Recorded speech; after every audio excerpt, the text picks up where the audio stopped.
রাজস্থানের বুকে বিস্তীর্ণ সোনালী বালুকা প্রান্তরই হল থর মরুভূমি, ভারতের মরুভূমির রাজকীয় পরিচয়।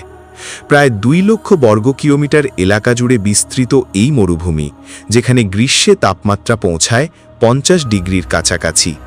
বাতাসে বদলে যায় বালির টিলা, প্রকৃতির তুলিতে আঁকা যেন সোনালী ক্যানভাস। শুকনো পরিবেশেও বেঁচে আছে মরুভূমির শিয়াল, ব্ল্যাকব্যাক হরিণ আর হাজারো পরিযায়ী পাখি। মরুজীবনের কষ্টের সঙ্গী হল জলের অভাব, তবুও গ্রামগুলিতে রঙিন পোশাক আর ঐতিহ্য টিকে আছে অটুট। মরুভূমির জাহাজ, উটই এখানে মানুষের প্রধান যাতায়াত আর পর্যটনের বড় আকর্ষণ। প্রতি বছর মরুভূমির উৎসবে বাজে লোকগান, উটের সাজসজ্জা আর নাচ গানের উচ্ছ্বাস। দিনের তীব্র গরম শেষে রাতের আকাশ ভরে ওঠে অসংখ্য তারা। থর মরুভূমি যেন প্রকৃতির এক রহস্যময় ক্যানভাস।